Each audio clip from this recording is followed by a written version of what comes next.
तो आज करेंगे वॉशिंग मशीन की मोटर को रिपेयर, जो होती है सुखाने वाली साइड यानी कि स्पिन की मोटर। तो स्पिन की मोटर के बारे में बताऊंगा एक एक बात, जहाँ पे आप पकड़ देते हैं भारी गलती। तो सबसे पहले क्या करना है, मोटर के अंदर लगी होती है वॉशल जो होती है फाइबर की, जिसके अंदर रहता है मुगलेल। तो पहले जो पुरानी होती है उसको निकाल लें, क्योंकि ये काम की नहीं रहती, मुगलेल सोखती नहीं है, जिससे अपनी मोटर हार्ड होकर जल जाती है, टाइट होकर जल जाती है। इसलिए पहले मैं इन पुरानियों को निकाल लूँगा, अच्छे से साफ़ कर लो पहले, और उसके बाद अपन न्यू लगाएंगे। तो अब मैं इनको बहुत अच्छे से साफ़ कर लिया है। तो इस एक गोली होती है इसके अंदर नीचे वाली साइड में, इस गोली का ध्यान रखें, ये ज़रूरी लगानी होती है। इसके ना लगाने से बैलेंस नहीं बनेगा मोटर का, और मोटर चालू नहीं होएगी और टाइट होएगी। अब मैं इसकी जो नीचे वाली वाशल है वो चेंज करूँगा, पहले एक करूँगा। तो ये मैं न्यू लगाने जा रहा हूँ, तो हर बार ही न्यू लगाएं, पुरानी पर मुगलेल ना डालें, क्योंकि वो इतना नहीं सोख पाती और मोटर अपनी जल जाती है टाइट होकर। तो ये मोटर को मुगलेल देती रहेंगी और मोटर अपनी लंबी चलती रहेगी। तो पहले दोनों बदल लिए मैंने, अब ये मुगलेल डालने जा रहा हूँ। तो मुगलेल भी अच्छी क्वालिटी का यूज़ करें, मैं ये लाल घोड़ा नाम से आता है उसको यूज़ कर रहा हूँ। तो मैंने इनको लगा लिया, दोनों साइड में लगाएं, और उसके बाद जो अपनी ब्रेक की प्लेट होती है, ये जहाँ पे ब्रेकें लगती हैं, तो उन पे भी थोड़ा लगा लें ताकि ब्रेकें अच्छे से काम करें। दोनों साइड लगा लें अच्छे से, और यहाँ भी थोड़ा सा दे देता हूँ। तो इसके बाद ये होता है अपनी मोटर का जो, उसके बाद में आप मोटर के रूटर को साफ़ करेंगे। इस पर पानी जाने से इस पर जंग लग जाता है और ये अच्छे से वर्क नहीं करता, मोटर की स्पीड नहीं बढ़ती और पावर भी नहीं बना पाती मोटर अपनी। तो ये पानी जाने से मोटर जली थी, और इसके अंदर भी, स्टार्टर के अंदर भी पानी चला गया है, देखो ये जर लगा हुआ है। पहले इसको भी साफ़ कर लें, कोशिश करें इसको बाइंडिंग कराने से पहले साफ़ करें, नहीं तो ये बाइंडिंग अपनी ख़राब हो सकती है। क्योंकि जो रेगमार है वो 0 mm का रेगमार यूज़ कर रहा हूँ, तो ये लग जाता है इसके और बाइंडिंग ख़राब हो जाती है। अब मैं इससे मोटर ब्रेक के तीनों जो पेच है उनको खोलकर अलग कर लूँगा, ताकि आप आसानी से मोटर को फिट कर सकें।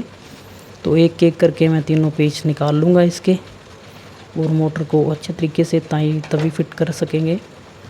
तो एक एक करके मैं निकालने जा रहा हूँ। अब अपनी मोटर हो चुकी है अलग। अब पहले मैं मोटर के नीचे वाला हिस्सा रख दूँगा, और वाइंडिंग करा के लाया हूँ, तो इसके नीचे वाले हिस्से से 3 तार आप पास करा देंगे। ये नीचे से लेनी है 3 वायरें।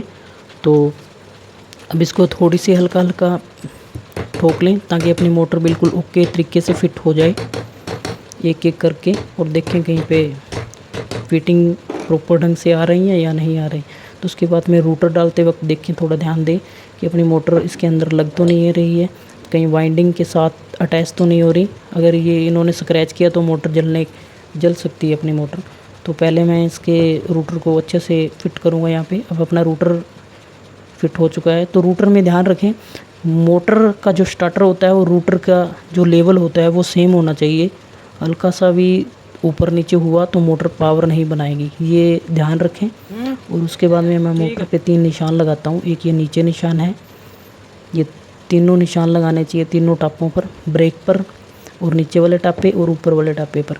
अब मैं इसके ऊपर वाले टापे पर भी निशान लगाया था, ताकि अपनी जो मोटर आप खोलते वक्त जैसे खोलते हैं वैसे फिट हों। अगर आप ये निशान नहीं लगाएंगे तो ये गलत दिशा में मोटर की बॉडी के अंदर जाएगी, ब्रेक के अपनी जहाँ है वहाँ नहीं आएंगी। तो इनका ध्यान रखें जब भी मोटर खोलें। तो तीनों जो निशान है वो लगा लें दोनों टापों पर, और ऊपर जो ब्रेक की प्लेट होती है इस पे भी लगा लें। तो तीनों मैंने निशान लगा रखे हैं, उसी हिसाब से मैं इसको फिट करूँगा। और अब मैं ये ब्रेक की प्लेट बाद में कसूँगा, पहले इसके जो 4 नट बोल्ट है वो लगा लूँगा। हल्के हल्के कसने हैं, पूरी टाइट नहीं करने चाबी से। अभी मैं हाथ से ही इसको टाइट करने जा रहा हूँ, और टाइट करने के बाद मैं इसको सीरीज़ में चेक करूँगा। आपा ने जो लगाया है रूटर फिटिंग करी है, उस दौरान कहीं अपनी जो मोटर है वाइंडिंग वो कहीं स्क्रैच तो नहीं हुई, करंट मारेंगी नहीं तो बाद में, और मोटर जलने के आसार रहेंगे। तो पहले इसको चेक कर लें अच्छे तरीके से, जैसे कि मैं सीरीज में कर रहा हूँ ऐसे चेक कर लें। तो पहले इसकी बॉडी पर अटैच करके देखता हूँ कि अपनी सीरीज़ काम कर रही है या नहीं, और फिर इसकी जो तीनों वायर हैं उस पर अटैच करके और बॉडी पे अटैच करूँगा, ताकि अपना पता चल जाएगा मोटर कहीं शार्ट तो नहीं हुई। अब मैं इसकी तीनों तारों पे अलग अलग तरीके से लगा के देखूँगा। तो मुझे लग रहा है मोटर बढ़िया तरीके से है, ओके है। इसके बाद में मैं इसको थोड़ा सा ठोकूँगा थोड़ी से। तो अब इसके जो नट बोल्ट है मैं इनको एक एक करके टाइट करूँगा। धीरे धीरे टाइट करने हैं और साथ में मोटर की शाफ्ट है उसको घुमा के देख लें। अगर लूज़ है तो ठीक है, नहीं तो जो आपने बोल्ट कसा है उसको लूज़ कर दें।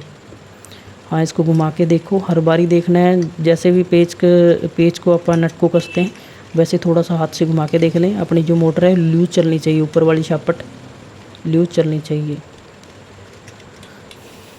तो ये मेरे को ठीक लग रही है, तो एक एक करके मैं इनको टाइट करते जा रहा हूँ। ये अच्छे से रोटेशन में है, तो धीरे धीरे एक एक करके टाइट करें, एक ही तरफ से ना करें। हर कोने में इसको टाइट करना है। इसके सामने वाला पेच करें और बगल वाला भी। तो एक एक करके धीरे धीरे टाइट करें ताकि अपनी मोटर का पता चलता रहे कि ये रोटेशन ले रही है नहीं ले रही। तो हल्का हल्का घुमा के भी देखते रहें ताकि अपनी मोटर टाइट ना हो। तो एक एक करके मैं इसके पेच को कसते जा रहा हूँ। बढ़िया तरीके से फिट हो रही है अपनी मोटर। तो देख लिया है मैंने, हाँ, हाथ से। और इसमें थोड़ा सा हल्का सा पुश होना चाहिए, मोटर की जो शाफ्ट है पुश होनी चाहिए, तभी ये जहाँ पे अपन ने वो वाशल दी थी वहाँ से ये मुगलेर उठा पाएगी और फिर ये लंबे टाइम तक चलेगी। और नीचे वाले जो 3 बोल्ट हैं उन पे भी हल्का हल्का चोट मार लें ताकि अपनी मोटर खुली तरीके से घूम सके। तो मैं इसको फिर से एक बारी सीरीज़ में चेक करूँगा। तो सीरीज़ में चेक करने पर पहले मैं इसकी बॉडी पे लगाऊंगा वायरें और फिर इसकी जो 3 तारें हैं उन पे लगा के देखूँगा कहीं अपनी मोटर कहीं अटैच तो नहीं हो रही या कहीं पे लग गई हो। तो ओके, टेस्टेड है, कोई दिक्कत नहीं है। अब मैं इसकी जो 2 तारें हैं वो है कैपेसिटर की, और जो एक रेड तार दिख रही है आपको वो है मेन। तो पहली 2 कैपेसिटर की तारों को मैं कैपेसिटर में लगा दूँगा। नीली तारें हैं उनको मैं कैपेसिटर में लगाऊँगा। एक को मैंने कैपेसिटर में लगाया। अब जो दूसरी नीली वायर है अपनी वो भी कैपेसिटर की है, तो इसको मैं दूसरी वायर को लगा दूंगा। और एक अपनी जो रेड है वो है मेन, ये मेन वायर है, इसका ध्यान रखें क्योंकि इसका कलर अलग है। तो अपनी जो मोटर नीचे वाली साइड में थी, तो अब मैं इसको रोटेशन में करवा के देखूँगा, चला के देखूँगा कि ये रोटेट कर रही है कि नहीं। दोनों साइड घुमा के देख लें। पहले एक तरफ लगाएं, पहले मेन पे और फिर राइट या लेफ़्ट। तो ये दोनों साइड में अच्छे तरीके से घूम रही है, लूज़ घूम रही है। वायर लगाने के बाद में थोड़ा सा देख लें कि ये जो मोटर है वो रोटेट कर रही है या नहीं कर रही। तो इसको हर बार लगा के देखें।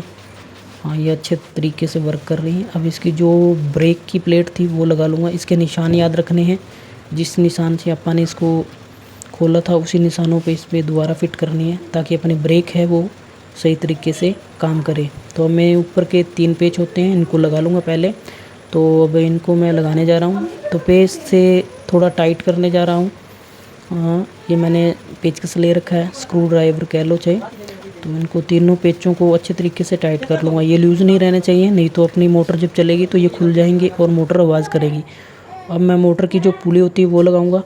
अब शाफ्ट की जो कटिंग होती है उसका ध्यान रखें।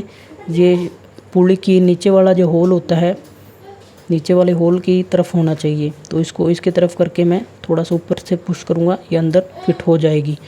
तो ये अब देख लें, हाथ से घुमा के रोटेशन कर रही है। अब इसका जो 10 नंबर का नट है मैं 10 नंबर की गोटी से लगा दूँगा। इसको अच्छे से टाइट करें ताकि अपनी मोटर खुले ना चलते वक्त, नहीं तो ये पुली जो खुल जाती है। तो ये 10 नंबर की जो गोटी है मैं यूज़ कर रहा हूँ, आपको भी इसी से यूज़ करना चाहिए ताकि अच्छे तरीके से टाइट हो सके। तो अपनी मोटर हो चुकी है फिट। अब इसका फाइनल टच आप टेस्ट करेंगे सही चल रही है या नहीं। अगर आपको वीडियो पसंद आई हो तो लाइक करें, सब्सक्राइब करें और कमेंट में भी ज़रूर बताएं वीडियो कैसी लगी हो। तो ये अब अपना फाइनल टच है। मोटर मैंने चला के देख ली, सीरीज़ के माध्यम से चलाई पहले। तो ये मोटर दोनों तरफ वर्क कर रही है, बहुत अच्छे तरीके से चला के देख लें। तो दोस्तों कमेंट में ज़रूर बताएं कि वीडियो कैसी लगी और आगे आने वाले भी वीडियो ऐसे ही मिलेंगे आपको। तो चैनल सब्सक्राइब कर लें।